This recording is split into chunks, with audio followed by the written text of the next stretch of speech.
Kolkata వైద్యురాలి హత్యాచారం case దేశవ్యాప్తంగా ప్రకంపనలు సృష్టిస్తోంది. నిందితుడు సంజయ్ రాయ్కి ఉరే సరి అని ప్రతి ఒక్కరూ పెద్ద ఎత్తున డిమాండ్ చేస్తున్నారు. కేసుపై సీబీఐ ముమ్మరంగా దర్యాప్తు చేస్తుంది. సంజయ్ రాయ్ ఎక్కడా తప్పించుకోవడానికి వీలు లేకుండా పగడ్బందీగా సాక్ష్యాలను సేకరించడంతో పాటు దీని వెనుక ఎవరున్నారనే దానిపై కూపీలాగుతున్నారు.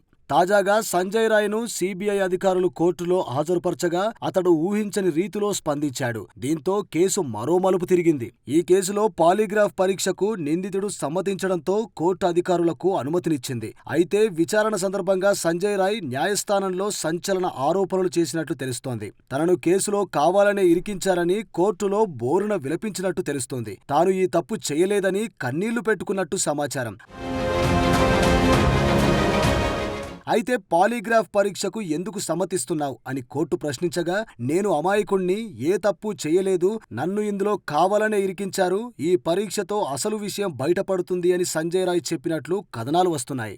నేరం జరిగిన వెంటనే నేనే చేశాను, చంపితే చంపుకోండి అంటూ పోలీసుల ముందు సవాల్ చేసిన సంజయ్ రాయ్ ఇప్పుడు నేను అమాయకుణ్ణి, కావాలనే ఇరికించారని మాట మార్చడం ఆశ్చర్యానికి గురిచేస్తుంది. ఫారెన్సిక్ వైద్యుల బృందంతో కూడా తప్పు చేసిన పశ్చాత్తాపం లేకుండా మాట్లాడిన అతడు కోర్టు దగ్గర అమాయకుణ్ణని కన్నీరు పెట్టడం అతడి వ్యూహంలో భాగమని పలువురు ఆరోపిస్తున్నారు.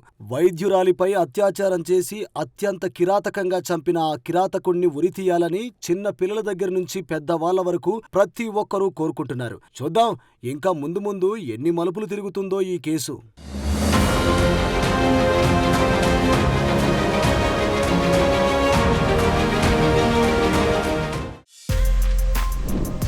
For more videos like this, subscribe Big TV channel.